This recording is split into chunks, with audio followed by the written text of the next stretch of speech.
Blessed love and peace. This is another deep dive. Mixed world history.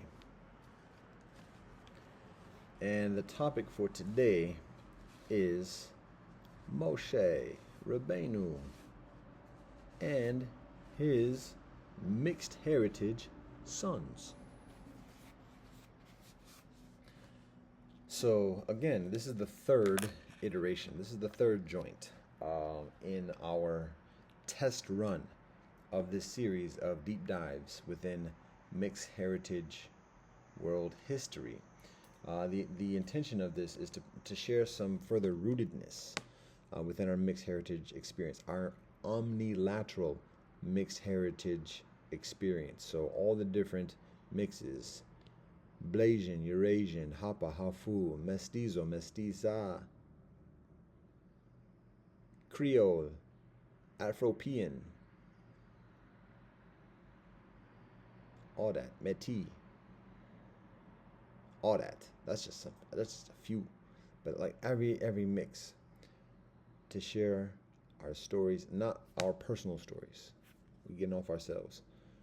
Talking about our ancestors, the long story, long-standing, old school stories. Some of that old time. Because that gives us perspective, that gives us stability, that gives us credibility and guidance and authority. Yay! So that's the intentionality of this series. And again, we in this test run, we doing it off rip. We doing it off the tippy, off the dome, off them dome, and so it's less detailed. It's less whatever. It's less and less, but less is more, for sure. A little bit too much dancing right now, so let's calm it down. Now, to be honest, I just recorded this second joint. We're not going to mention it because we're just going to say focus on this topic today, Moshe Rabeinu. But what I will say is that after recording the second joint, it's recognized, it makes a difference when we speak from what we know, because it's further natural, it's further engaging, it's further detailed. That's one reason why it's beneficial to do the research, so that we can be further knowledgeable when we do talk. However, in the meanwhile, in this test run, not doing the research beforehand, we're seeing how things, we're testing the waters first. So, that being said, to be honest, it makes a difference about what I know beforehand and how much detail. So, after doing a joint about something that I have less direct recollection about at the moment, the consideration is doing something that I have further knowledge about, to again feel. It's all about my self-esteem, and feel stronger in this series, and additionally, and keep moving, because there is value to it, and just further affirmational things. So the second joint is decent. However, let's do another one. Let's try like knock one out. So heavy expectations for this one, I should say, without any notes, without much preparation. We speaking off the dome piece. All right. So. Anyways, that's what this is. This is what this is. So omnilateral, all them mixes, all that, all this and that. Moshe Rabeinu.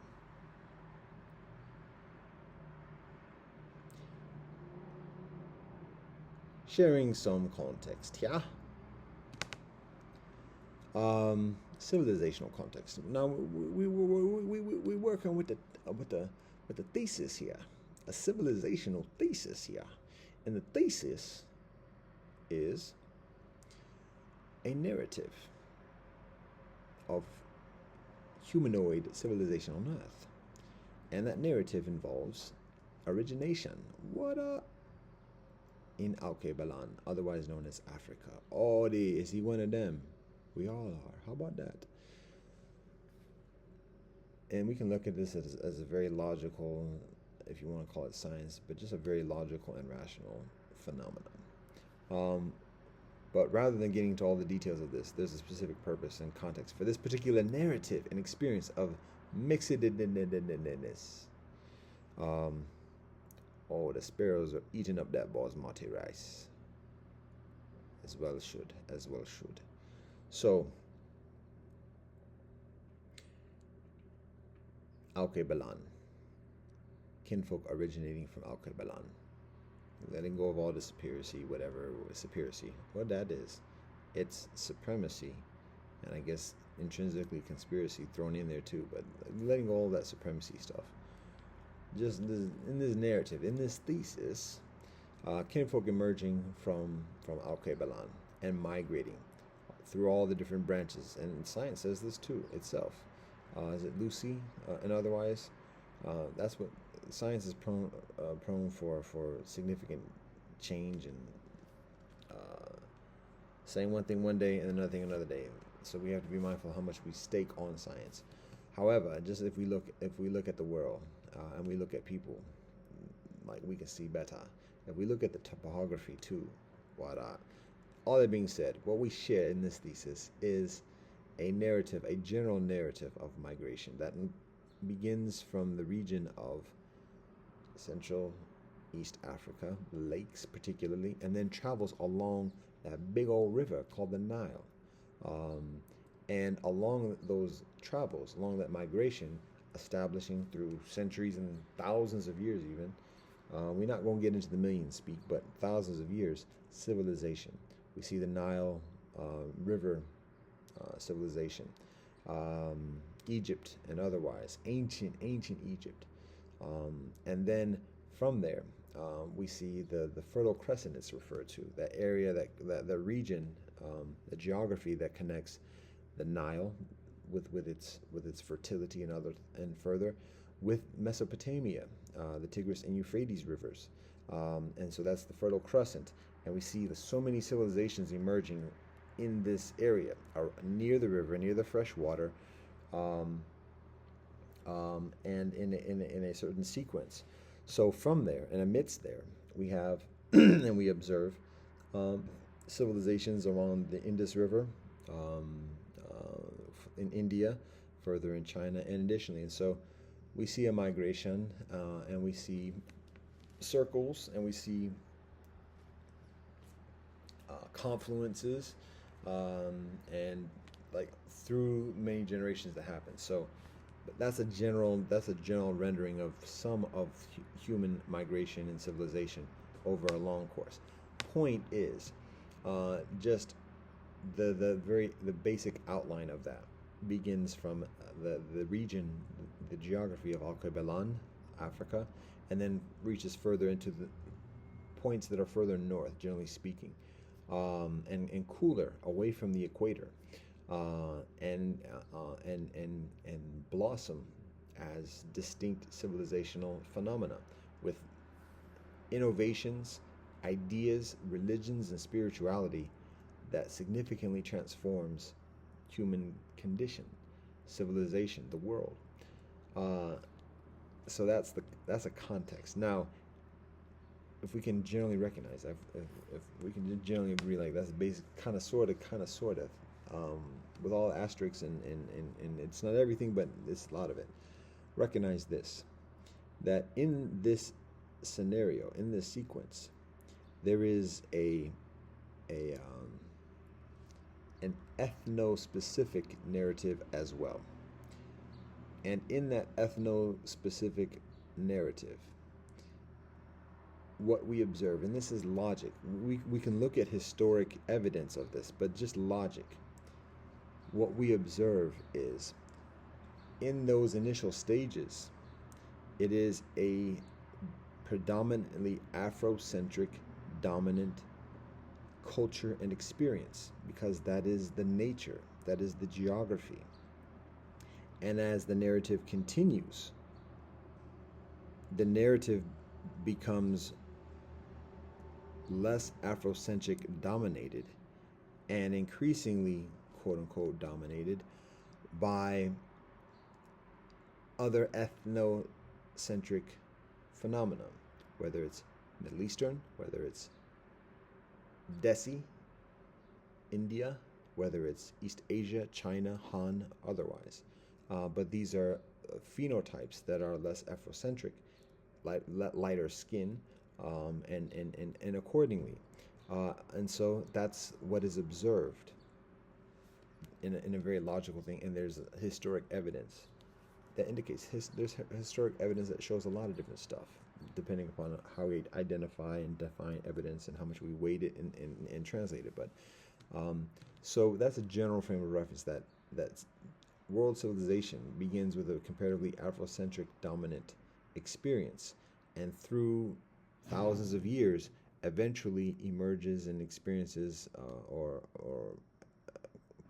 contains or is dominated through an ethnocentric experience that is of a different phenotype, lighter skinned and otherwise. Does that not sound logical? Does that not sound factual? So, if we're able to recognize some semblance of credibility within that part of the thesis, here's the further consideration. That actuality is a narrative. It's a sequence from dark to light. And it continues on. And didn't even mention Europe in that whole thing. But Europe, obviously, particularly today, as we continue the narrative, in the recent centuries, becomes a dominant part in that narrative as well, further lighter than the Afrocentric experience. So, anyways, point is here that there's a narrative, there's a sequence, there's an experience of peoples, generation after generation. In that process, it doesn't just boom happen overnight, so to speak. At least in a human sentient experience.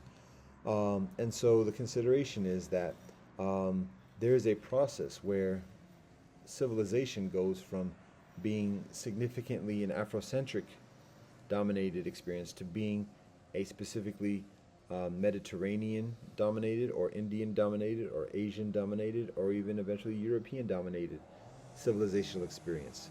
We have accompaniment at the moment, engines running. So we'll see how the audios run on this, but we're going to continue on with this. So anyways, that's the narrative. That is a narrative of civilization going from, again, we can just say dark skin to lighter skin at some point during that equation. And what we observe and what we posit in this thesis is that the script episode, like the time frame, the circumstance where things change foundationally within world civilization from an Afrocentric dominated civilizational paradigm to a lighter skinned dominated civilizational paradigm is Moshe Rabeinu and the exodus, the liberation of the children of Israel out of Egypt.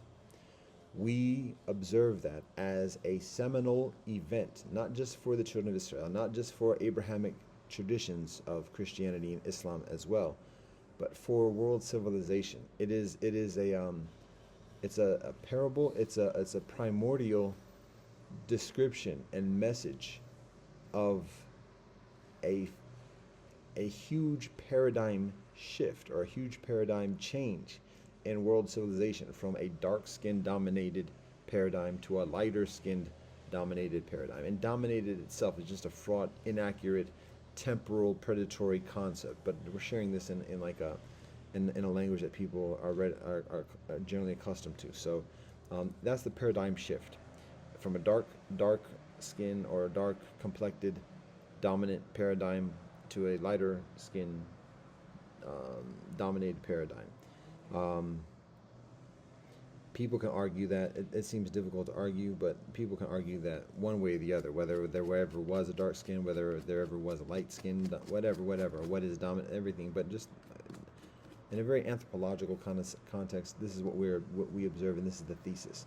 So, and we are positing that the exodus of the children of Israel out of Egypt, out of Mitzrayim, is that seminal primordial message to world civilization of that change from dark to light in terms of dominant paradigms of civilization. And the message, actually, to be honest, to fast forward way to like to get to the answer, solution, or whatever, is to get beyond dominance and domination altogether, and to recognize a transcendence beyond colorism. That's the guidance. That's the purpose. That's the message.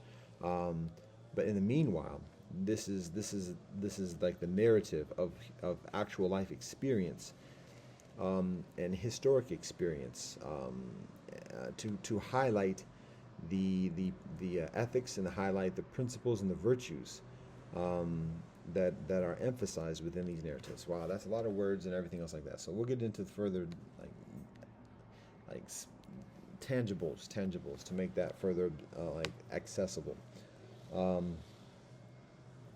So just one other thing before we get further into the narrative of Moshe Rabeinu and what we're talking about in terms of paradigm shift, and how this what does anything this have to do with like being mixed? All of it. What you talking about? So just before that, we'll just say one other thing about Africa. We talk about the particularly like the teachings that Brother Dr. Karenga, and who establishes the ritual of Kwanzaa, and shares so much valuable knowledge about Kemet and Ma'at through the books, particularly the Husia, and additionally. So I reference that just as a way of sharing the actuality of the tremendous knowledge that exists within ancient Africa, within particularly this ancient Egyptian civilization as a paradigm for a long time, before Abraham Avinu, before Moshe Rabeinu. Facts. If you're going to say anything's facts about history or otherwise. So to understand it, to recognize that African civilization is a thing. African civilization is a noble thing. It has virtues and legends and leadership that is well established, that is the norm and the paradigm in world experience.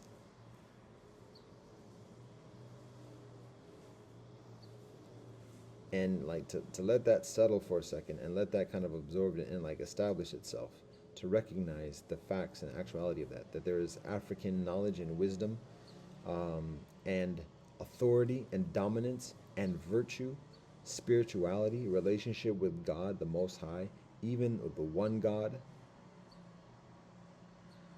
the heavens, a knowledge about relationship with the heavens, a knowledge about the significance of ethics and virtue and righteousness, truth, emet. So that is established, that is foundational within African civilization, within Al-Kabalan, before Moshe Rabeinu. And this is not a competition thing, it's just, we're just talking about history right now. So to recognize that, well established, not just well established, is the paradigm, is the dominant paradigm. Darker skin, in addition, the paradigm. Now, at the same time, it's not the only thing going on. There's corruption, there's betrayal, there's falsehood, there's selfishness, there's greed, hatred, and delusion as well. And when kinfolk are conferred with tremendous authority and responsibility and wisdom, and then violate that, big consequences. That's life. So, and that's the lesson. That's what we learn. We're going to see how much any of this is audible at this point, because we anticipate the noises. I'll close the window. How about that? I'll close the window.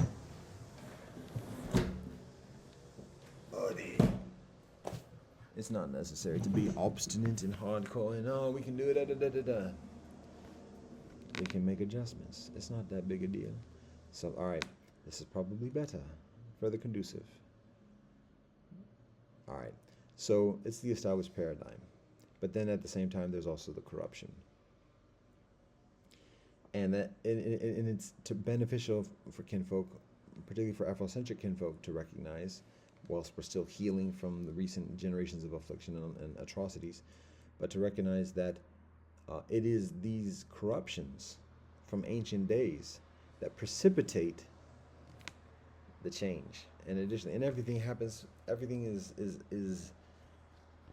happens for divine purpose and for divine reason. So it's just a matter of understanding what actually happens, and then to learn further about the reason and the wisdom within that, so that we can better ourselves individually and what we do in our relationship with the Most High and with each other. While we're getting to preach heavy, well, I guess this is Moshe Rabeinu, so it's going to have to naturally involve some preaching in here, because that's what Moshe Rabeinu does. To talk about his life would be to talk about preach it. All right. So, anyways, again, this is the context. There's purpose to it, and so all that being said, now we get into the story of Moshe Rabeinu. And what does any of this have to do with being mixed? Moshe Rabeinu is born within the fold of Bnei Israel, amongst the children of Israel, as a son of Israel, a son specifically of Levi. And he is born in Mitzrayim along the Nile River, during a time of tremendous affliction. So generations before him, the children of Israel migrate to Egypt, Mitzrayim, because there is famine in the land. Yaakov Avinu brings his family to Mitzrayim. Yosef Avinu, his son, is already established in Mitzrayim through a whole nother narrative that is another whole story in and of itself. But he's able to establish himself as number 2 in the land, second to Pharaoh. And because of that, when there is a famine around the surrounding regions in Canaan and additionally further north,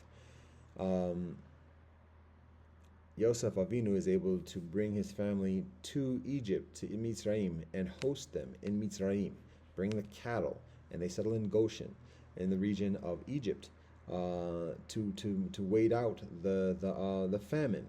And so Yaakov Avinu, otherwise known as Israel himself, is a shepherd. And so that's the trade, and that's the lifestyle. He's not a king. He's not a potentate in the conventional sense.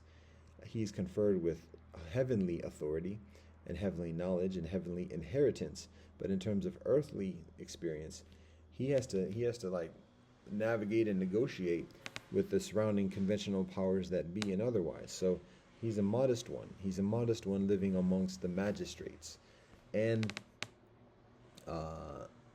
so he brings his family to Mitzrayim because there's famine. And they reside in Mitzrayim and stay for a number of generations. Now, in staying, and he passes from life, he returns to our ancestors, joins with God. Yosef Avinu does the same. And so there are a number of generations that pass, and eventually the children of Israel lose the positive graces of relationship with Pharaoh. And instead of being favored and supported by Pharaoh, there is a jealousy, there's a fear, there's an envy, because the Egyptians see how strong the children of Israel are, and then become fearful of that, because that poses a risk. Maybe the children of Israel might link up with the enemies, and here they are in the heart of our land, and like they're in the most vulnerable places. They know who we are. They know like any enemy can just come in and just be like make a deal with them. So their strength and their prosperity is a liability. We got to do something about that. So that's when the leadership of Mitzrayim, of Egypt, begins to enslave the children of Israel. And so we can't be having all that type of risk or whatever else. And that's the policy. And so the children of Israel are enslaved within Egypt, and initially it's like light labor or whatever. It's not that deep, but then it gets harder and harder. And as it gets harder and harder, the children of Israel get stronger and further bountiful. And so eventually Pharaoh commands an act of atrocity, the killing of the sons. This is a very beneficial thing to recognize, without getting too much into the politics at the moment. But the policy of Pharaoh at that moment, not to kill everybody, to let the women live, because men can have sex with the women as the women grow up. But to kill the baby boys, all the baby boys who don't want no competition, kill the baby boys. Very nasty. That's what's done. And it's exactly at that moment that Moshe Rabeinu is born, a boy. But because uh, he is a boy, and because of the policy, he can't grow up in his own house. Um, his mother gives birth to him and saves him, uh, grows him, um, nurses him initially till he's strong enough, and then at some point, recognizing like she can't hide him forever, and like yo, they coming through, they inspecting everything else like that. We can't like what else can we do? So desperate, she does the thing that she's guided to do, which is put Moshe Rabbeinu in in like a pitch, like a basket, and put him on the river, and like pray that somebody will find him and care for him. So that's what happens. She puts him in a basket, sends her daughter Miriam to look over the basket just to make sure it does decent.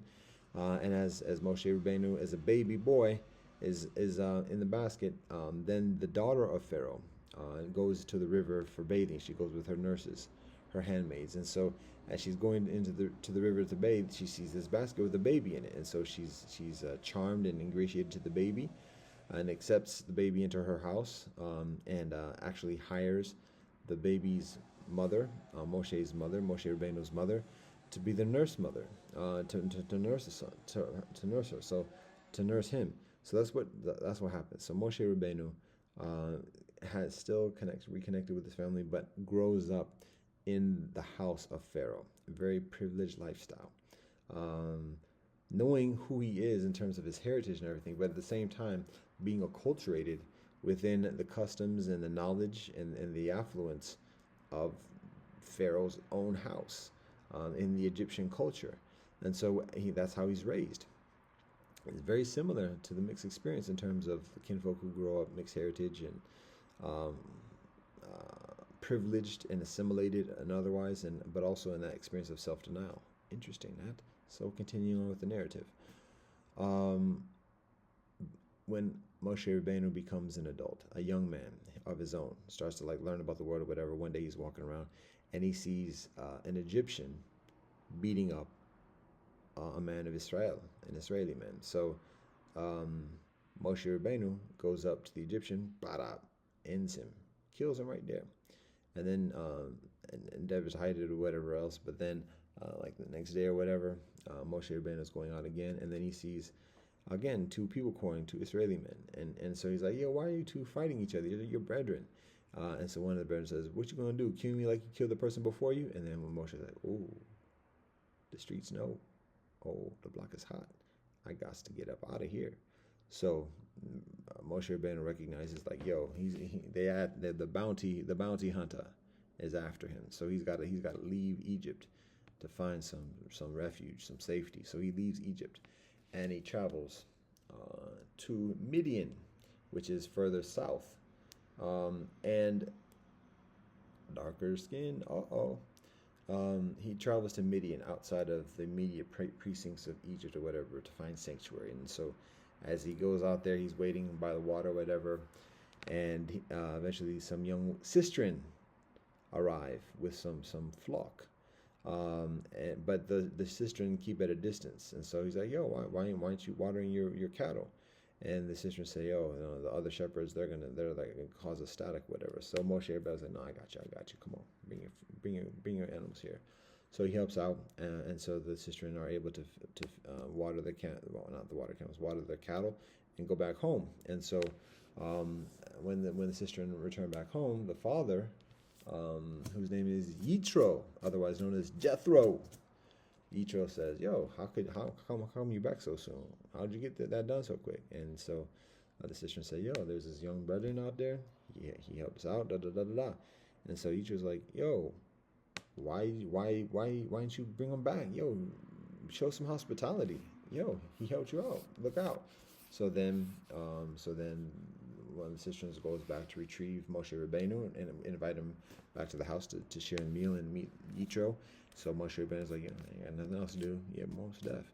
So he goes back to Yitro's house. He meets Yitro, explains the story, and Yitro himself is a priest. And actually, Yitro is a quote-unquote rebel priest, because Yitro observes and recognizes the corruption that exists within Egypt. And rather than being one of the priests in Pharaoh's house that is well established, and additionally, Yitro was unable to like excuse that within himself. So Yitro um, rebels and leaves and lives in Midian, the home base, away from what's going on in Egypt or whatever. So when he hears Moshe Rabbeinu's story, he's like, okay, we got a real one here. All right, most deaf. So then Yitro says to Moshe Rabbeinu, yo, I see you walking with God. Respect, marry one of my daughters. And so Moshe Rabbeinu was like, okay. So Moshe Rabbeinu agrees to work for Yitro and live in Midian, and marries the daughter of one of the daughters of Yitro. Her name is Tzipporah, and he has two sons, one named Gershom and the other named Eliezer. So Moshe Rabbeinu and Tzipporah have two sons. Now, it is beneficial to recognize that Yitro and Tzipporah are what is known as Cush, Cushite, dark skin. What up? What's going on? That's right. What's happening? Dark skin, African, Al-Qabalan, indigenous, dark skin, African, priest. Religion, spirituality, authority, relationship with God the Most High, recognition of God the Most High. Dark skin, Yitro, Midian, Cush, Tzipporah. So, Moshe Rabbeinu and Tzipporah have two sons, Gershom and Eliezer. And Moshe Rabbeinu lives his life in Midian until one day he's walking through the spot, whatever, and sees a bush burning, and it's not getting crispy burnt. It just keeps on burning and stays itself fresh. And he's like, yo, that's trippy. I ain't been smoking. What's going on here? So he walks further to take a look. And as he walks up further to take a look, he hears a voice saying, yo, take off them feet wear that you got. All that shoes. Yo, respect this land. It's holy. So Moshe Rabbeinu like, yo, what's going on? And so it's then that God speaks with Moshe directly and commands Moshe Rabbeinu to go back to Mitzrayim, to go back to Egypt, to go back to the land of affliction where his peoples are. That God has heard the voice of crying from the children of Israel and is responding and is sending Moshe Rabbeinu to lead the people of Israel out of Mitzrayim, out of bondage, out of enslavement, out of Egypt, and into liberation, into relationship with the Most High. I'm getting a little preachy, but that's what it is. So Moshe Rabbeinu goes back to Egypt to lead his people out of enslavement into liberation. And it's not do what you like, but it's here's how to be righteous. Here's how to walk with God. Here's how to be virtue and ethics and truth and peace. That is what liberation is. So we're going to skip past a long story, but it's not easy. It's not easy greasy.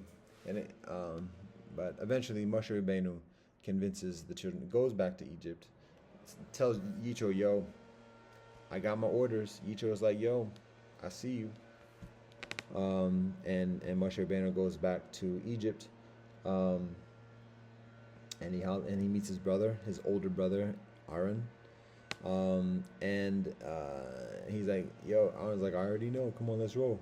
So Moshe Rabbeinu and Aaron go to the elders of Israel and be like, yo, it's time to move. It's time to make that move. I let them say, Exodus, movement of the people. So that's what Moshe Rabbeinu says to the elders. And so then the elders say, yo, like, how do we know what you doing is real, whatever else? So God gives Moshe Rabbeinu some signs to show, like he's serious, he got the business. So one of them is putting his hand in his armpit, bringing out and showing it as leprous white. Put it back in, and now it's regular color. Right there, there's something like that.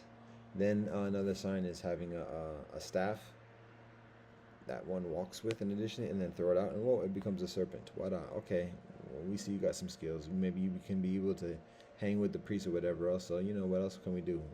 Let's roll with this. So the elders go with him, and so that's what they do. Now, as Moshe Rabeinu gets that backing from the community, now he goes up to now he goes up to Pharaoh, and says, "Okay, Pharaoh, guess what?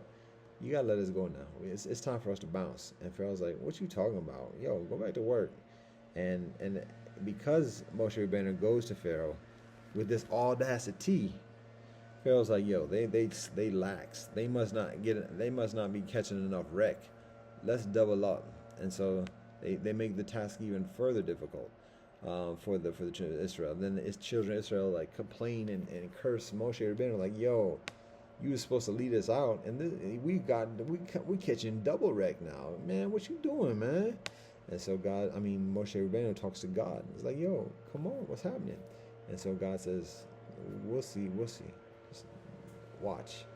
So then eventually there's the 10 plagues. Again, we're doing a very abbreviated rendering of this. So the 10 plagues, and we're getting to it. We're leading to a specific point, and that's where we're emphasizing certain points in this narrative. So the 10 plagues arrive, and like one after another, one worse than the other. And eventually, like at some point, after a number of the plagues, Pharaoh's like, all right, y'all can do what y'all want to do.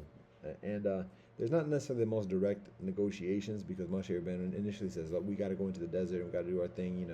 We want to leave for a few days."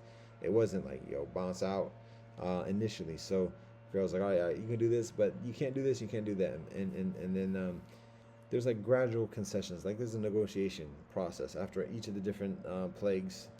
Like Pharaoh becomes further amenable and says, and then sometimes each time eventually like Pharaoh would say, never mind, I changed my mind. Nah, fuck, bump that. So that's what happens through the course of the 10 plagues. Pharaoh would get further and further agreeable, but then even when he got to the point of allowing the children of Israel to leave, he would change his mind and just say, nah, bump that. Until eventually the 10th plague arrives. And the 10th plague is the killing of the firstborn in every house, from the highest, Pharaoh, all the way to the lowest, prisoner in the prisons even. What up, serious? Across the board, everybody, the firstborn in each house, done. And when that finally happens, after all the other preceding plagues and afflictions to the people of Mitzrayim, Egypt, at that point, Pharaoh has to give up. The priests done already gave up. And the people don't even just give up. The people say, "Yo, please go. Please go." And give gold and silver for the children of Israel to leave. Please go. Leave, please. So that's what happens. And this is the narrative of Pesach, Passover. The night that this happens, when the night when the firstborn in each house are killed, that the children of Israel leave Egypt in a hurry before minds change or whatever else. Pack up everything and bounce. We got to go. It's time to move. No time to cook bread or whatever else. Just bring the dough. Eat quick. Let's go. It's time. It's time to make that move. So that's what happens. In the middle of the night, leaving. Houses are crying because the firstborn in every house is dead. The entire nation is in grief. Everybody's been hurt. And the children of Israel are leaving in the middle of the night, fleeing for life and liberation.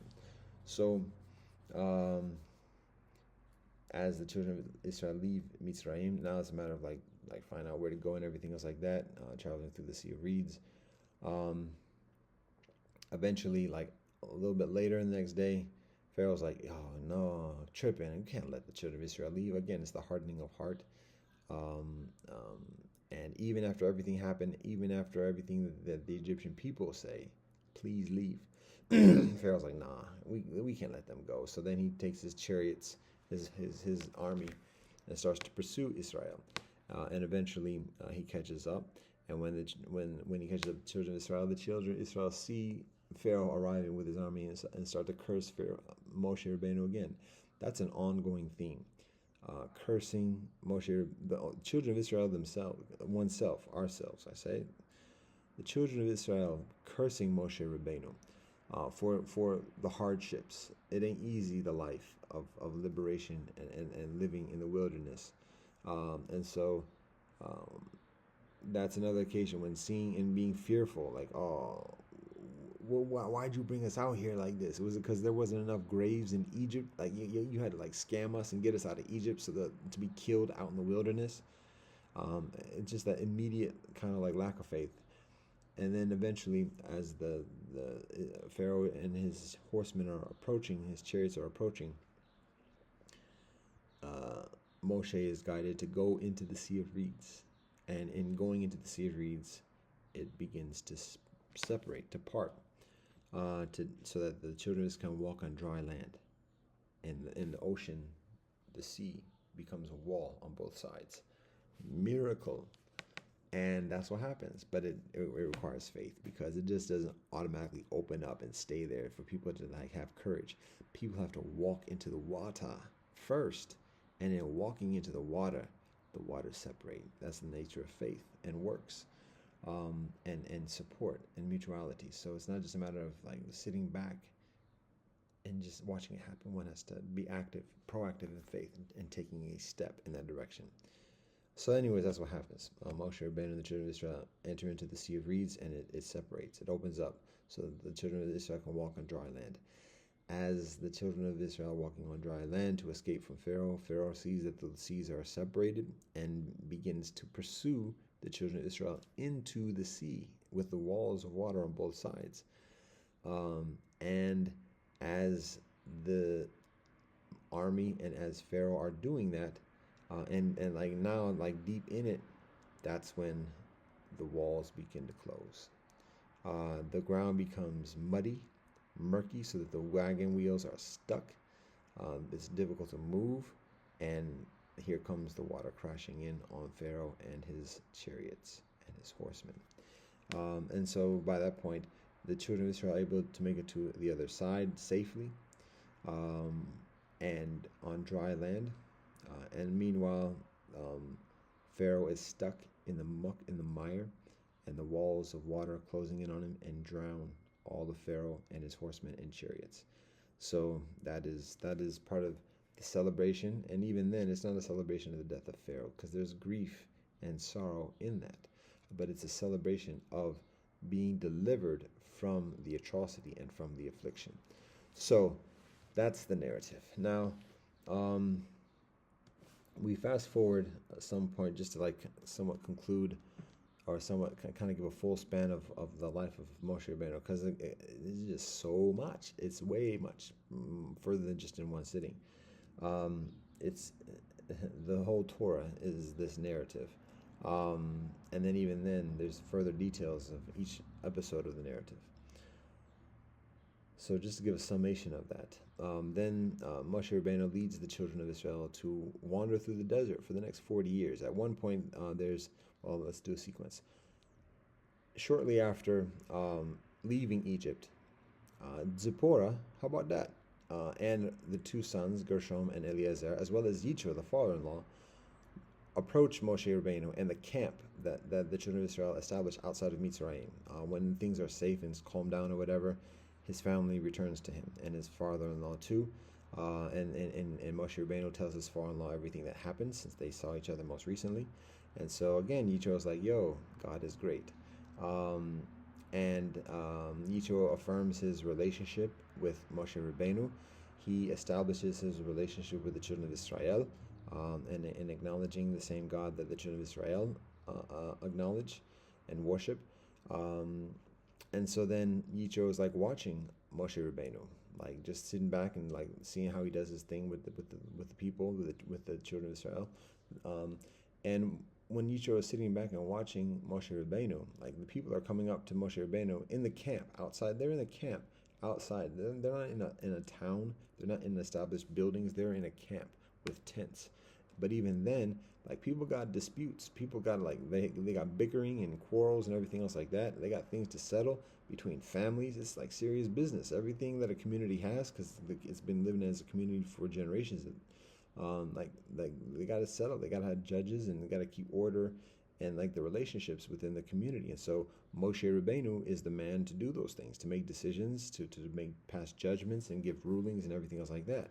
So he's sitting there at his tent, like listening to the disputes and making decisions and additionally. And so Yitro, his father-in-law is sitting back watching him, and he's like, "Yo, Moshe, come over here. Let me talk to you for a second." And Moshe Rabbeinu's like, "What's going on?" And Yitro says, "Yo, man, what you doing, man?"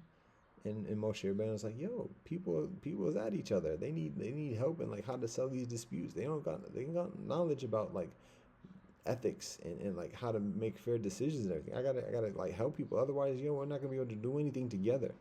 We gotta settle these disputes with each other." And Yitro's like, "Yeah, I know, man, but that's too much for you to do by yourself, man. You try to do all that, you're not gonna get anything done, man.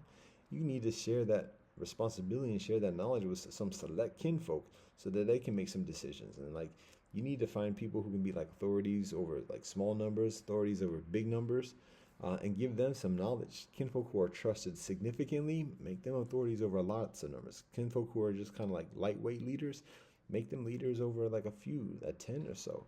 And you share with them some basic knowledge so that they can handle like the small time stuff that you don't need to be dealing with, like the small time stuff. And if there's any big time stuff, I mean, you can make those decisions, but man, you can't be making all these decisions by yourself." So Moshe Rabbeinu's like, "Yeah, that makes sense. Okay." So Moshe Rabbeinu identifies leaders within each tribe, each of the 12 tribes, and says, "Okay, here's leaders of small numbers. Here's leaders of big numbers." And when Moshe Rabbeinu does that, now Moshe Rabbeinu has some further bandwidth to receive further guidance, and he's conferred at that point with the Ten Commandments. He goes to Mount Sinai, and he receives the Ten Commandments. And again, there's a lot of details, but anyways, that's important because it's through that counseling that Yitro provides that Moshe Rabbeinu heeds and is provided with further authority and further blessings. So that, again, it signifies the strong relationship and significant relationship that Moshe Rabbeinu has with his father-in-law. Dark skin, might we remind you? Cushite, and additionally. So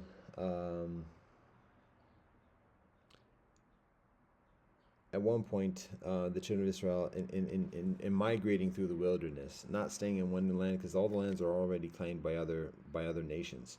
And so without trying to be enemies to any particular nation, just working eventually to return to Canaan, the land of Canaan, and the promised land, and to settle eventually. And so when it gets to be that time to cross the Jordan River and go into the land of Canaan, known as Eretz Israel, the children of Israel are too scared. The scouts that went across said, "Oh, yo, the kinfolk are huge. They got big walls and big cities, and they walk like giants. And oh, we look like ants to them. We ain't got no chance." Only two gave a positive report, Yehoshua and Caleb. So when all the children of Israel hear the report from the scouts, all the children of Israel are like, "Oh man, we're never gonna do it." So they refuse to go, and because of that, they're cursed to continue to walk the desert for the next 40 years. So that in that time, all the adults at that moment who are old enough to go and lead the community into the land of Canaan, into the promised land, and who refuse to do so, will die in the wilderness. So that the next generation, the children who were too young to make that decision when hearing that news, will become adults and then go into the land of Canaan, to the land of Eretz Israel. So that's what happens. The children of Israel are cursed to wander the desert for the next 40 years until the entire generation passes away and the new generation emerges and is prepared to go into the land, to accept that responsibility. And even in that happening, Moshe Rabbeinu himself eventually passes from life, makes the homegoing, returns with our ancestors and joins with God without ever actually going into the land of Canaan. He sees it from the top of Mount Sinai. I want to say that's it. But he sees it from the mountaintop across the Jordan River. but he himself actually never goes across either, because he also, like the rest of the generation, stays within the wilderness at that moment. So that's again, that's a fast forward rendering of the narrative. Now there's a particular episode that could just kind of like hits it and pinpoints the mixed experience very quietly, very briefly in the narrative of the Torah. But when one observes it, when one acknowledges it, it's very loud and prominent. And it's further evidence of that whole paradigm shift of dark skin to light skin. And it's this. This is the episode. Backtracking again, earlier in the migration within the wilderness, there is a time when Miriam, Moshe Rabbeinu's older sister, who was watching out for him in the Nile River, and Aaron, his older brother, because they're brother and sister too. Miriam and Aaron are talking with each other in private, gossiping and kind of like backstabbing or backbiting on Moshe Rabbeinu. And Miriam and particularly Miriam is the vocal one about it, but it's like, yo, Moshe, he's not the only one who has authority.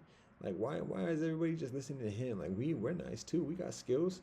And besides that, yo, he married that black woman. What? So we can't be like rolling with him too tough. What? Yes. But that's not all.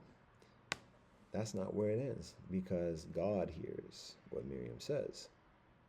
And so God's like, yo, Miriam, Aaron, come and holler for a second. Moshe Rabbeinu, you too. Let's reason here. And so then Elohim says to Miriam and Aaron, what got into you that you were not fearful to talk about my servant Moshe like you did? I speak with Moshe directly. Some people, prophets, hear my word through a veil, like a dream, or otherwise. I speak with Moshe directly. Why were you not afraid to speak of him negatively like you did, like you done did? And then Elohim goes further in saying, essentially, now this is somewhat of a paraphrasing, but oh, you don't like the dark skin too much, huh? You like the light skin, huh? Okay, here's your light skin. Leprosy. So Elohim inflicts, well, it's a skin, a disease of the skin. We can recognize it as leprosy, because leprosy, particularly back then, was a sign of death. It was a sign of walking dead. Like someone with that was just all types of afflictions. Stay away from contagious death. So it was like the contemporary diseases of today, whether it's AIDS, whether it's COVID, worse than COVID, worse than AIDS. Generally speaking, it's just like leprosy. And it was an appearance and aesthetic of a lighter skin. It was affliction that confounded people with a lighter complexion. So, and it's seen as death. So Miriam, in looking at Tzipporah, Moshe Rabbeinu's wife, seeing her black skin, calling her that black woman, Cushite woman, and direct disrespecting and speaking derogatively of her because of that. The irony and the paradox, the divine balance is like, oh, okay, have all you like, light skin. And so Miriam, Moshe Rabbeinu's sister, is afflicted with leprosy because of what she says about Moshe Rabbeinu's wife, Tzipporah. Now there's reconciliation. Aaron pleads with Moshe Rabbeinu. Moshe Rabbeinu pleads with Elohim, and Elohim tempers the consequence and says that it'll be for a minute. She's going to learn a lesson for a minute, and then when it's completed, then she can return to the community. So that's what happens. She's taken outside of the community because leprosy, it's contagious. Got to keep that out. So she stayed out of the joint for a while, and she's healed, and she returns back in. But there's a lesson that is gleaned from that exchange.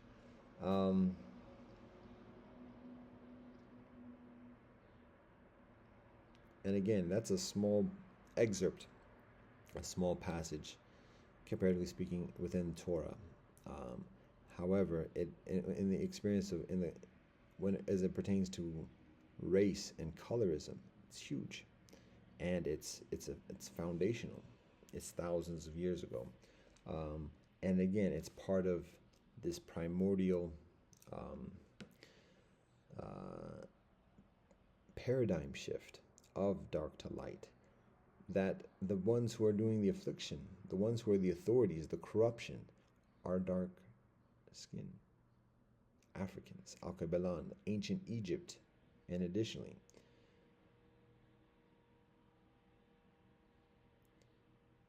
yet from that corruption, there is this paradigm shift, and the subsequent leadership of civilization, predominantly from that point, becomes increasingly lighter skin.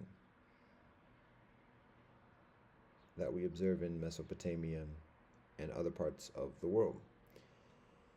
And again, it's not any particular color that is the authority. It's the wisdom, it's the righteousness, it's the truth and balance and fairness.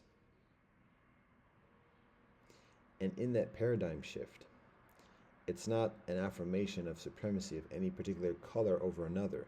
It's an affirmation of the ethics, and that any color that practices the ethics is conferred with authority. So the children of Israel is not just a matter of being lighter skinned per se at all. It's a matter of having the teaching of wisdom and righteousness, the Torah, the 613 mitzvot, the commandments of how to be harmonious or further harmonious within this experience of civilization. The purpose of liberation is not, again, to do what one wants. It's not personal liberty. It's a freedom from the corruptions of society. It's distancing from that, and to be able to work and walk directly with the Most High Elohim. And walking and working directly with the Most High Elohim is a matter of living ethics, being virtuous, being honest, being fair, being compassionate, being generous, being altruistic, being charitable, being just, being modest, being respectful. That don't have no color.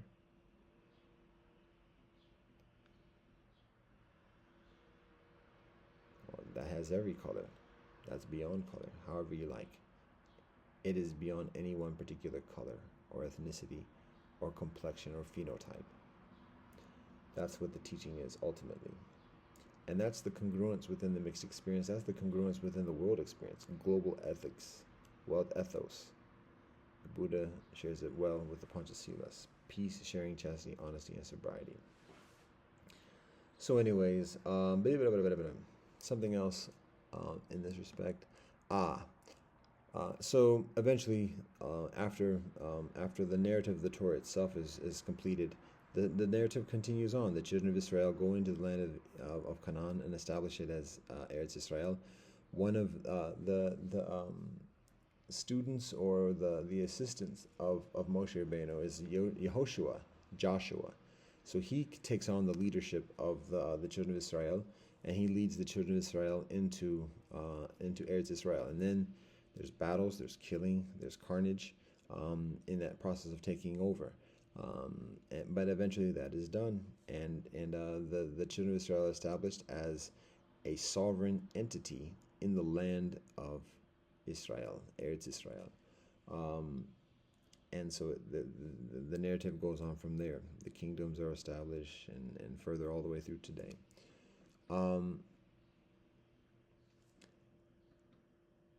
When Yehoshua becomes the leader after Moshe Rabeinu returns with our ancestors, returns with oneness with God,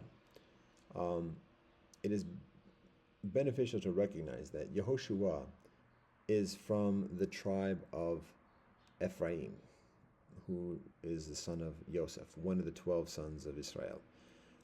So he's from a different lineage than what Moshe Rabeinu is. Moshe Rabeinu is born in the house of Levi, and In the establishment of Torah, in the establishment of the teachings that Moshe Rabeinu shares with the children of Israel, it is there in that formal leadership, or like a caste system, is established within amongst the children of Israel. And this is just being honest. This is actuality. Some of it is further direct, some of it is further implicit.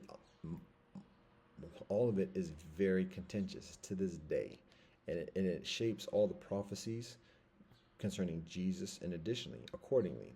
And this is lightweight, low key, with all respect and with all praise to the Most High.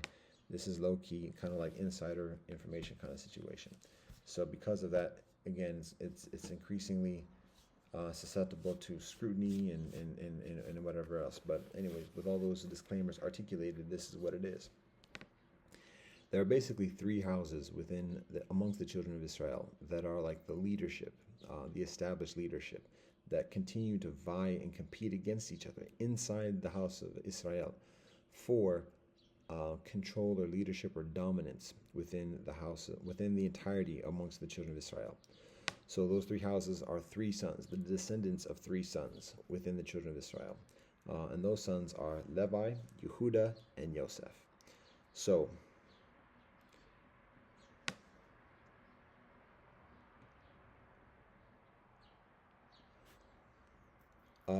Levi is the third son of Yaakov Avinu. So typically, like, the inheritance of a father of a far would go to the majority of it would go to the oldest son. There's very practical reasons for that. It's the traditional, even within the Torah, that's what tradition is. However, when we look at the actual narratives, from Abraham Avinu to Yaakov Avinu, the inheritance is actually given to the younger son. By happenstance, because the younger son is the one who's shown to be further prepared and disciplined to receive the inheritance. So even though the tradition is explicitly stated that the predominance goes to the older son, by the book, that is what is written. The actuality is that in each of those cases, the inheritance actually goes to the younger son. So again, that teaches us, like, oh wait, how are we supposed to decide accordingly? Because we say one thing here, but it's another thing there. Study, practice, and through that practice, insight, knowledge beyond the books, wisdom beyond the books. So anyways, that's what's on the books. The oldest son gets the predominant amount of the inheritance. So the oldest son of Yaakov, of Israel, his oldest son is actually Reuven. However, Reuven did some bad things, so he gets disqualified from receiving the inheritance. Shimon is another kinfolk. Shimon and Levi are the next eldest sons. However, Yaakov Avinu himself refers to Shimon and Levi as like thugs, like they're just hotheads, and there's some narratives that give an example of that, but like without the discipline necessarily to be the formal leader or otherwise. That's Levi, Shimon and Levi. So then there's Yehuda, otherwise known as Judah, where the term Jew comes from. So even though there's no J in the Hebrew language, there's no J sound, so it's Yehuda, and you can say Yehudi, as it is said throughout much of the world, except for in the English language. Anyways, Yehuda is the fourth son after Levi. So in that sequence, if one is skipped over, whatever, then it would be Yehuda.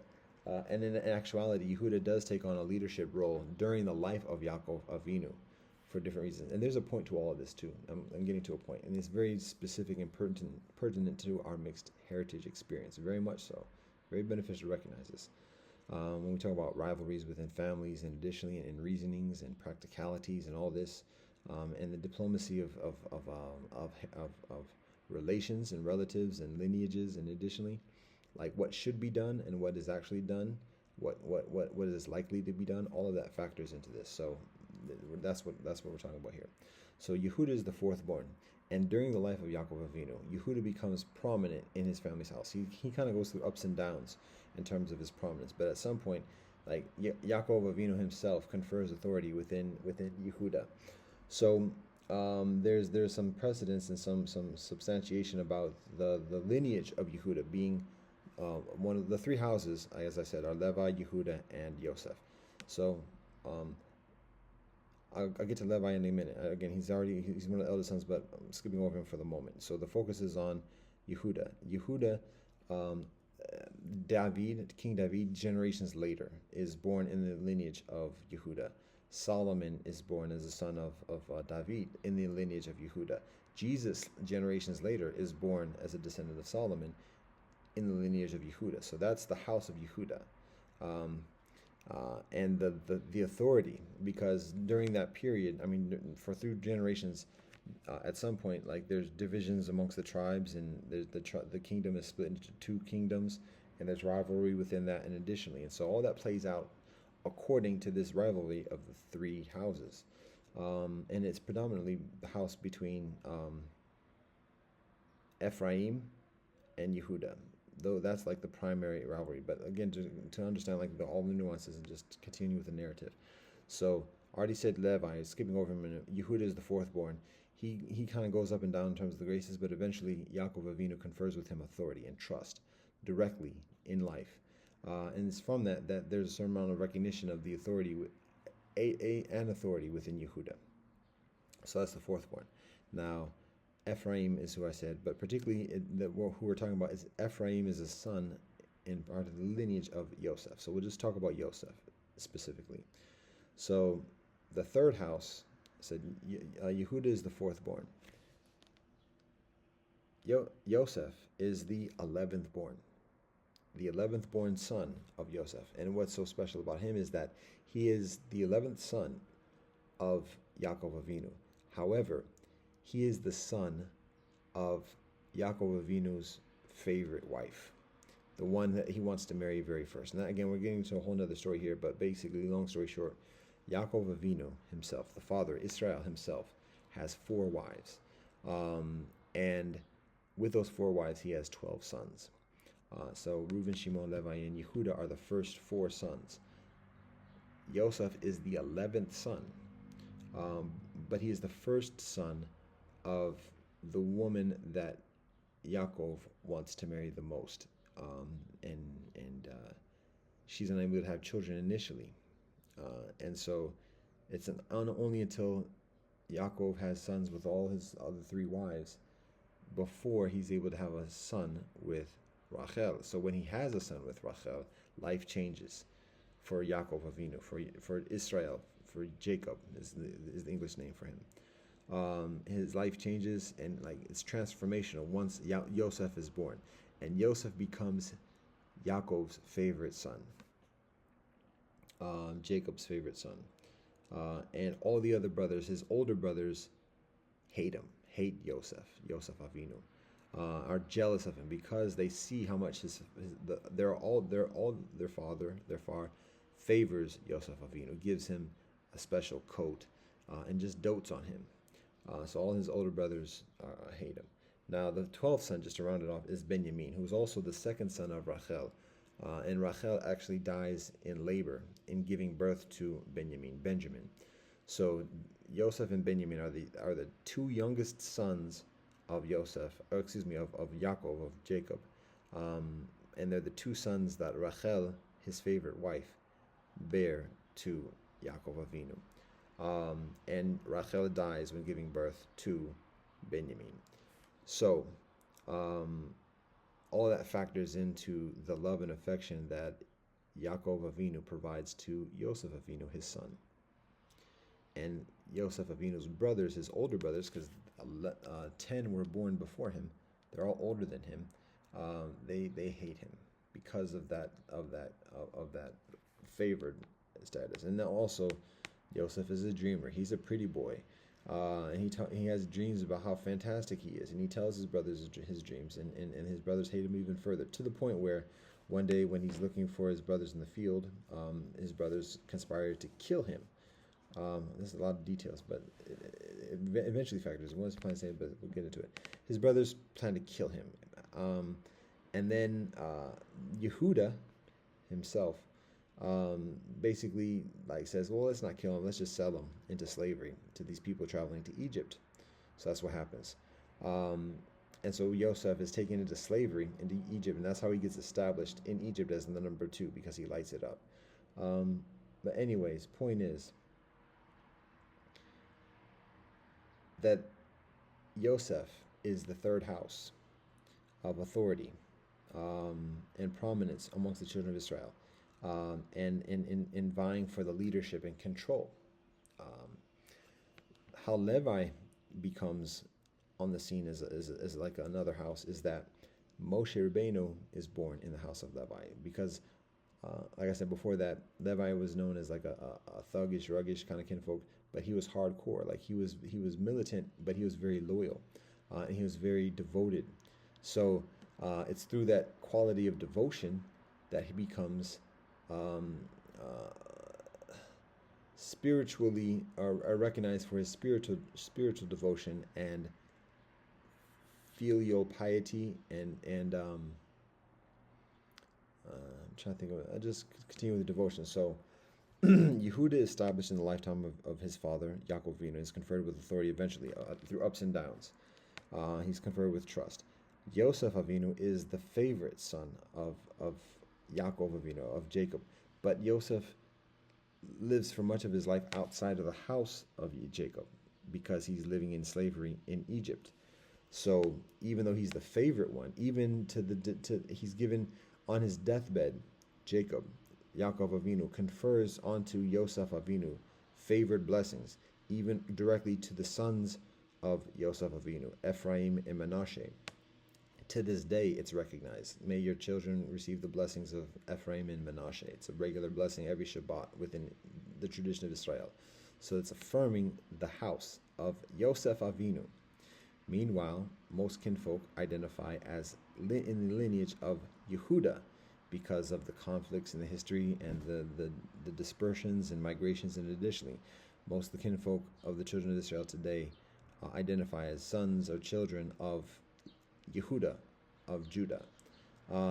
However, that third lineage, Moshe Rabeinu, is born in the house of Levi, that third son, and is established as a priest. And we're getting back into the point of mixed heritage and how this all plays into it. Moshe Rabeinu was born in the house of Levi, and Yaakov Avinu did not confer a distinctive, specific blessing onto Levi according to Torah, according to what is shared directly, explicitly within the Torah. And so the actual interaction with Levi is comparatively modest. It's only when Moshe Rabeinu is described as being born in the house of Levi that there is a pronounced prominence of the house of Levi, because obviously something auspicious is going on for Moshe Rabeinu to be born in the house of Levi. So that's that. Not just Moshe, but also his brother Aaron are born in the house of Levi. So that in itself establishes significant authority within the house of Levi, because the whole Torah and the narrative is shared by Moshe Rabeinu. So it's an authority by example. It's authority by the doing that speaks for itself. Now, in the lifetime of Moshe Rabeinu, getting into this part of the story again, through Moshe Rabeinu, Elohim, God establishes a priestly caste amongst the children of Israel, known as the Levites. The children of Levi are formally and officially established as the priestly caste amongst the children of Israel. And there are different rules for the children of Levi. And again, this is seen as substantiated because this is the lineage, the house that Moshe Rabeinu was established in. And Moshe Rabeinu establishes Aaron as the high priest. And that title and that responsibility is conferred or inherited genealogy.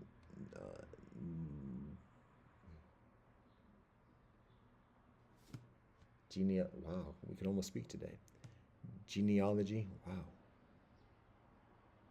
It's established through the family, like the sons of Aaron. So the inheritance is conferred through the male lineage of Aaron. So that the Levites are distinguished amongst the children of Israel within Torah by the written law. The house of Levi is distinguished as the priestly authority within the children or amongst the children of Israel, and are conferred with responsibilities of studying and doing the rituals, doing the offerings, the korban, and doing the healings and healing of leprosy and otherwise. And all of that is the Levi, the house of Levi. Specific duties, responsibilities, and laws. Levites cannot own land, do not receive land inheritance like all the children of Israel. However, receive the tithes from all the children of Israel. And that's the livelihood of the Levites. And there are distinct towns for the Levites to live in. So there's a whole different set of rules for the Levites, the house of Levi. So we have Yehuda, with King David and Solomon eventually, and Jesus eventually. And then we have Yosef, who is the favored son, and specifically through the line of Ephraim. Joshua is in the house of Ephraim, the house of Yosef Avinu. And so that's further affirmation. The man who is the assistant to Moshe Rabeinu, who leads the children of Israel into Eretz Israel and establishes the land of Eretz Israel, he is in the house of Yosef Avinu, the house specifically of Ephraim. So that's a further establishment of that house of Ephraim. And then Moshe Rabeinu himself is within the house of Levi. And the priestly caste. And Aaron's sons specifically are the high priests, known as the Kohen or the Kohanim.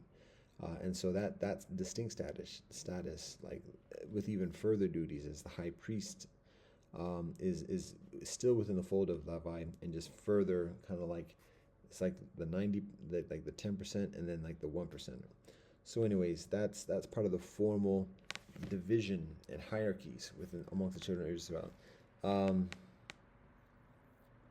And one other thing before bringing it back to Moshe Rabbeinu, and then how it applies to the specifics of mixed heritage. One other thing to share before that is that in those three houses, the whole prophecy of Moshiach, the prophecy of the Messiah, of somebody returning to the children of Israel, leading the children out of after having fallen from the ways and everything else like that, to return and guide the children of Israel back into the relationship, to make teshuvah amidst the collective, and be in a relationship with the Most High Elohim in a proper, harmonious way, again, in a righteous way, in a holy, righteous way.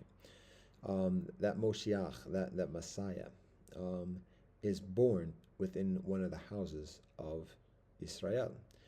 The commonly recognized scenario of that is the Moshiach being born within the house of Yehuda, Judah, and that is what is professed within the Christian faith, with Jesus being born as a descendant of Yehuda. So that's one scenario. However, the prophecy actually has three versions of that. One where the Moshiach is born within the house of Yehuda, one where Moshiach is born within the house of Levi, and one where Moshiach is born within the house of Yosef Avinu. So again, that fuels further rivalry, further vying for competition. Thousands of years ago, when there were the distinct kingdoms within Israel, there eventually becomes that binary between Yosef Avinu, specifically Ephraim, and Yehuda. There's like the kingdom of Yehuda and the kingdom that's ruled by the descendants of Yosef Avinu. So there's direct kingly rivalry between the two, and Levi is continually the priestly caste, like on both sides. So again, the nuances and like there's just so many components in guidance concerning the details of that trifecta, that tripartite, and it's very applicable to the civilizational experience, because up to that point, Abraham Avinu, Yitzhak Avinu, and Yaakov Avinu are all shepherds living on the move, without having a fixed land, without being like in an empire, or I won't even say empire, but even in like a city-state type of experience, because the way of life is very different. And so part of the purpose of the children of Israel going through slavery is to experience the city-state and to have the holy teaching, so that when becoming a city-state, a civilization, knowing what it is to be the slave, and to always temper that tendency or that susceptibility of treating others in that way. It's different than the shepherd life. And so part of the actuality, that's part of the actuality. And the other part of the actuality is that eventually when a man and a woman have children and succeed in establishing a lineage, there's eventually rivalry between the brothers, between the descendants. That's inevitability. And so one of the ways that's shown through the example of the children of Israel and the three houses is how to orchestrate, how to design and guide that rivalry for 7 generations and beyond. It's next level type of knowledge and thinking. But basically it's a matter of like conferring the basic ethics and just like how to live, what the foundation is, what the reset is to like be righteous in this life, to have that known very thoroughly, and that's through example. But even that's enough because people have their susceptibility. So part of the guidance is to kind of guide those susceptibilities. And so one of the ways of doing it is sharing prophecy, and sharing sharing.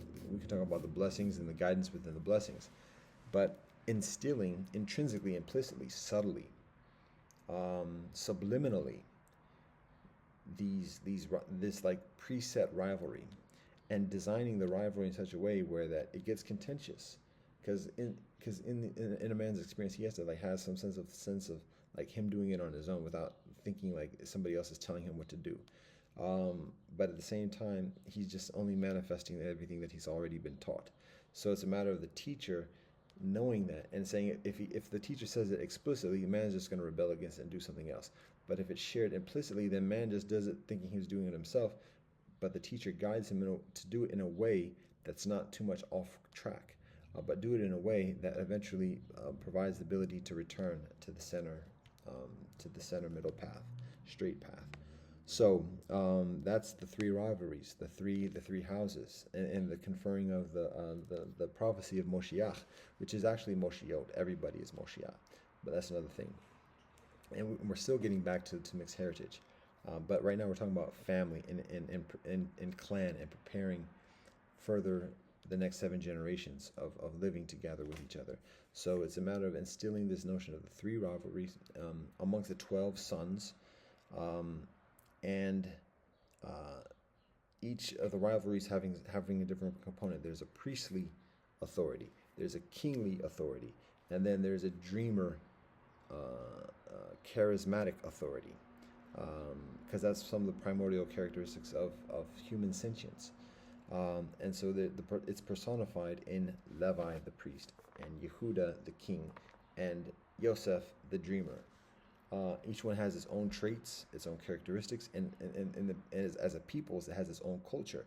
And so it's not just a matter of the king vying with each other, the kings vying with each other, but it's the cultures vying with each other. And when one culture becomes further prominent, and how all the cultures work together. So history shows the direct conflict or the direct contention between the kingly authority and the dreamer authority, between Yehuda and Yosef, Avinu, and the priestly authority kind of like being very diplomatic along those lines.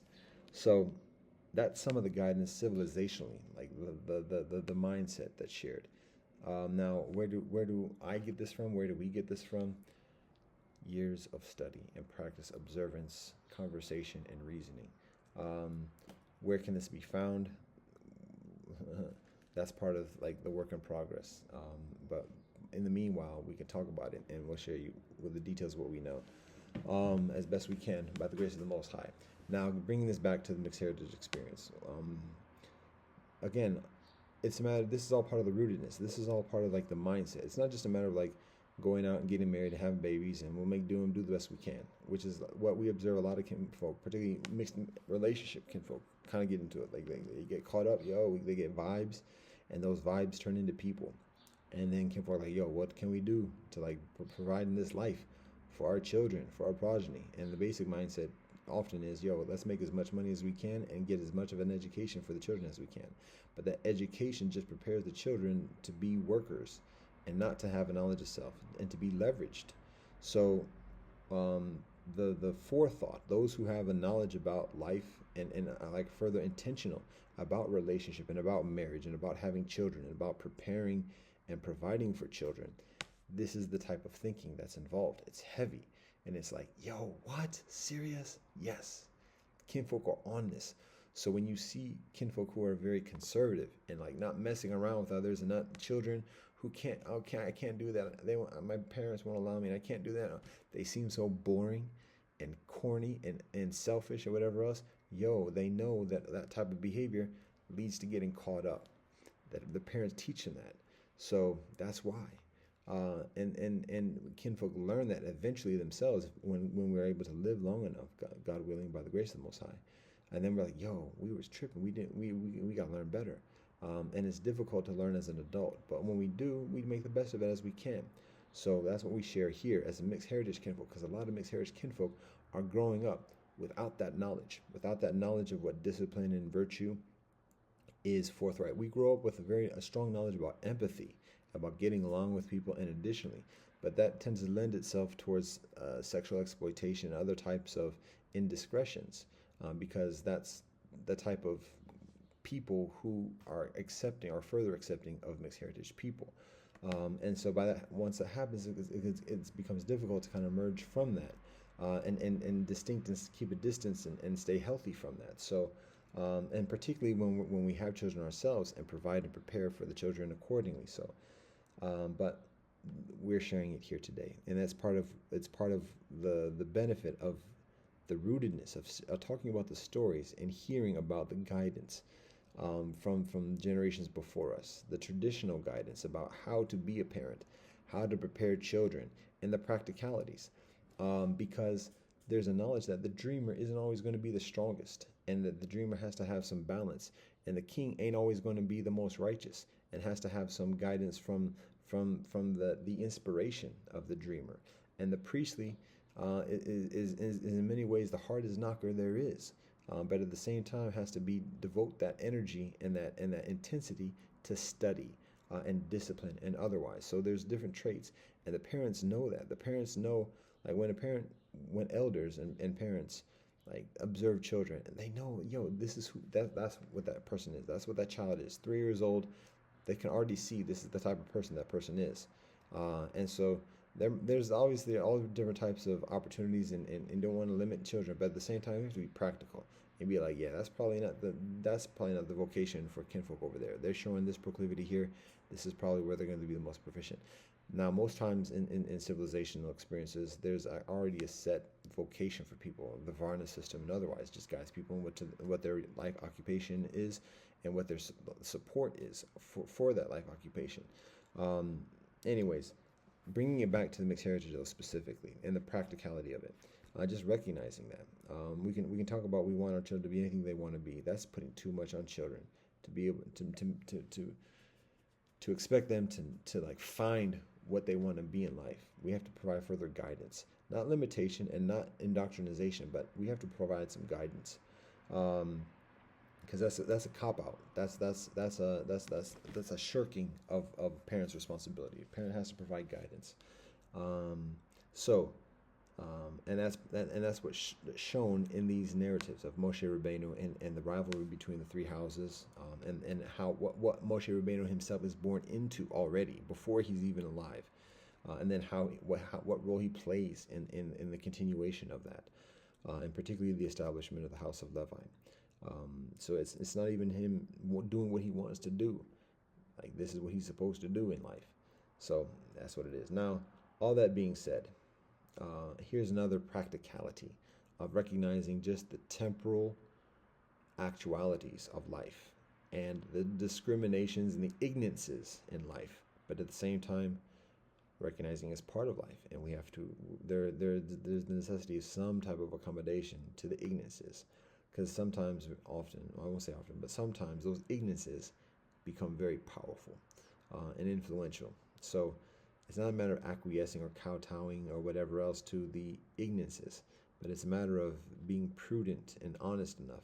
Because one can be just like, oh, we're going to be pure and this and the other, and get done up, and that's less effective or whatever else. So we have to find that balance where a flexibility where we stay true to our virtues and our ethics and our core teachings, but at the same time, we recognize, okay, yeah, no, they doing their thing right now.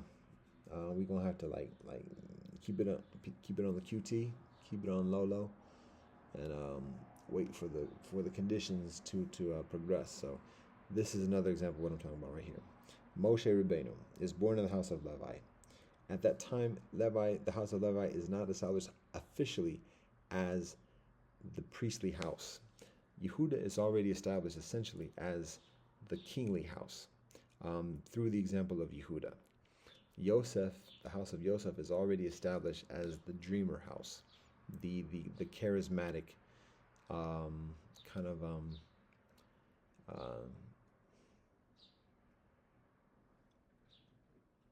something that has to do with like the heavens, but like the cosmic dreamer, charismatic leader. That's already established with Yosef Avinu generations before Moshe Rabbeinu. Those two houses are already established. The house of Levi, up to that point, it was the head knocker.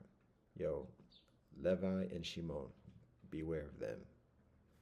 Blood.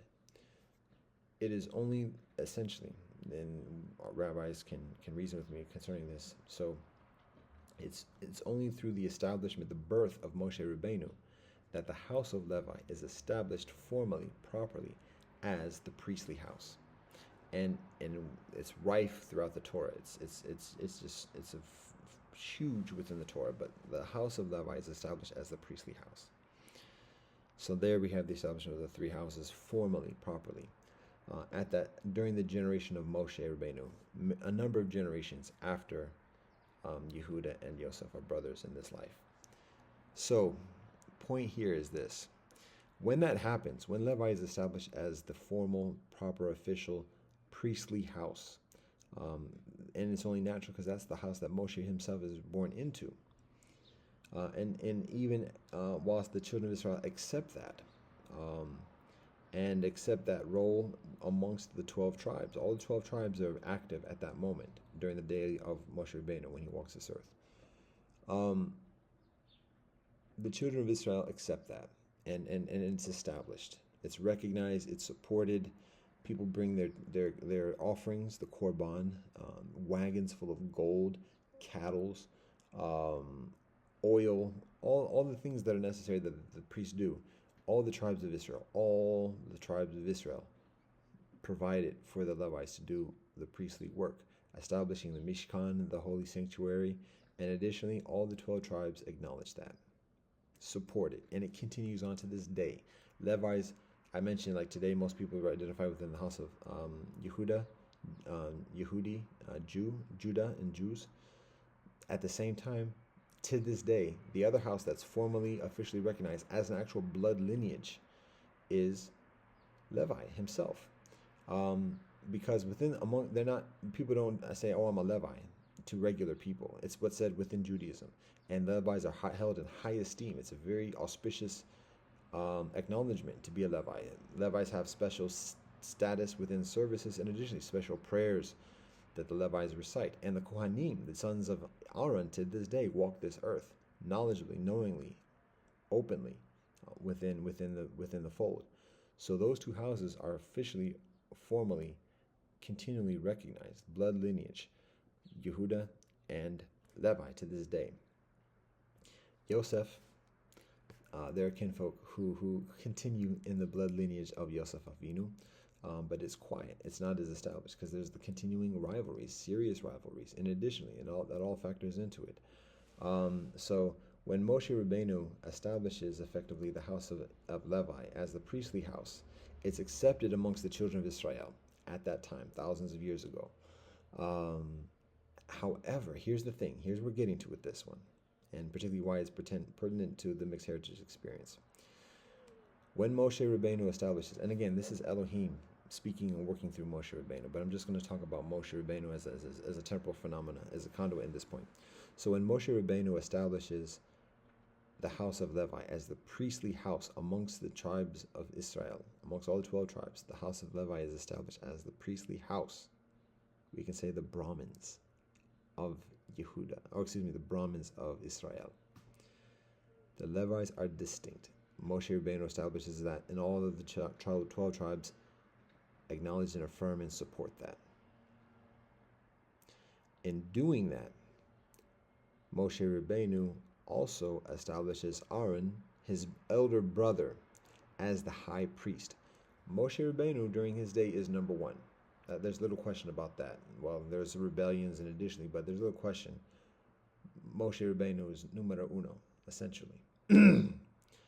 However, he establishes his elder brother as the formal high priest.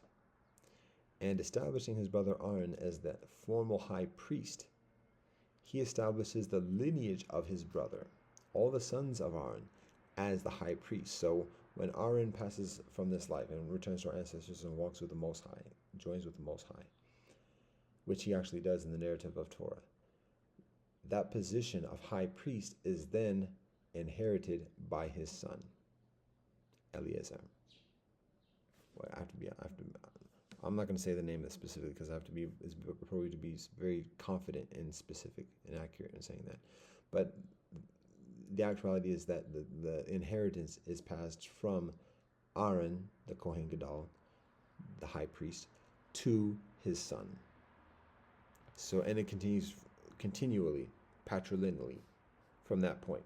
The position of high priest amongst the Levites, the priest of the priests, is specifically the lineage of Aaron and not Moshe Rabbeinu himself. What? Why would that be? And now this is, I'm not going to say this is conjecture. I'm just going to say that this is not explicitly stated in Torah. Again, we can talk about logic, we can talk about rationale, we can talk about experience, we can talk about guidance and otherwise. But just the fact is that the position of high priest is established specifically within Aaron, his brother, rather than within Moshe Rabbeinu. And that seems to defy basic logic, because if Moshe Rabbeinu is the number one and recognized as such, he's the one who's leading the children of Israel, and additionally, it would seem logical that the inheritance, that he would be the high priest, and the inheritance would continue through his sons, patrilineally. But the actuality and the facts are that his brother is established as the high priest, and the lineage continues through his brother. Now we can have some, that can be a different type of piety in a filial sense, meaning that kind of like in the humble lotar kind of experience of humble acquiescing the leadership for the sake of peace and otherwise, and actually being happy about that. That's a side note referring to Danish history, but point is like a brother being so altruistic and otherwise, and knowing like to share the power and share the authority, to give it to his brother rather than for him to have it all, or recognizing that if he holds it all, it'll be a further point of contention. It'll be further easier to isolate and like to conspire against or otherwise. So he already has enough. I won't say enough, but he already has a significant amount of credibility and authority himself, that any of his progeny is intrinsically going to be authoritative just by off rip, so that officially sharing that responsibility with another lineage helps to balance the scrutiny and like all that other type of like thing. So again, it's like there's intrinsic planning. So that's one consideration and one explanation and one rationale. And there's another rationale.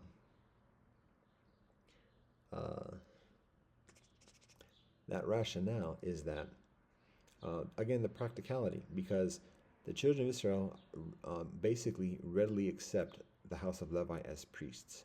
The children of Israel, all 12 tribes, readily accept and support Aaron Gadol as the Kohen, Aaron as the Kohen Gadol, as the high priest, and accept his lineage, his sons, as the inheritors of that distinction, and accept all the special rules and privileges and protocols for the Levite and for the Kohanim. So there's ready recognition and support for those designations from the children, all the 12 tribes of Israel. The question is, would that be the case if that was concerning Moshe Rabeinu? If all that authority was retained only within Moshe Rabeinu? If that authority was inherited exclusively and only by the sons of Moshe Rabeinu, Gershom and Eliezer, the sons of Tzipporah, that black woman, the Cushite, meaning, would the children of Israel, all 12 tribes, be as readily accepting and acknowledging and supportive of the high priest being a son of those black people, the Cushite? Or would there be further would there be further susceptibility towards rebellion and otherwise, or even just dissonance, rather than just immediate acceptance? Mixed heritage experience, practicalities of compromise. How much does that factor into the decision? How much does that factor into the rationale and the thinking within that decision? But we can recognize very easily that it is a practicality. There is explicit evidence of all of the rebellion, even just within Moshe Rabbeinu's own family. Who is the most proximate, arguably speaking? We can talk about Yehoshua and Caleb. However, within his own family, there is dissension and dispersion against his wife, Tzipporah, Moshe Rabbeinu's wife. So what could be expected from all of the other tribes of Israel, who are already rebellious, already complaining and everything else like that, to deal with the prospect of acknowledging and honoring and supporting priests that are mixed heritage as like the leaders within the community? So again, this is history, this is facts, this is actuality. And so, as I said already, Moshe Rabbeinu himself, by being himself, already has tremendous authority as it is, that for his sons, and additionally there's an intrinsic support and acceptance. That being said, at this moment today, I'm unaware of kinfolk. Well, and also it's appropriate to recognize that because Moshe Rabbeinu is within the house of Levi, that he is already established, and his sons are already established, protected, supported, or otherwise, as being the general priests within amongst the children of Israel. So there is already that practical inclusion and provision for his sons. So it's just they're not the priests of the priests. They're the 10% rather than the 1%. And so if he had made it, or if it was made that he was the 1%, it might have been a little bit much for the children of Israel to accept categorically and readily. If he's part of the 10% and another person, another heritage that is like 100% pure blood is made the 1%, then it might be easier to accept the mixed heritage as part of the 10%, because there's many in that 10%, and then the 1% is quote unquote pure. Just again, the hereditary diplomacy of temporal authority considerations. So anyways, that's some of the narrative of Moshe Rabbeinu and his mixed race babies, his wife Tzipporah, his sons Gershom and Eliezer. And that's what we're going to say for today. Hooray, hooray. Alhamdulillah, Baruch Hashem, Hallelujah, Jayom, Shishe, Aho, Badou. All thanks and praise to the Most High Elohim. Blessed love and peace in Rastafari.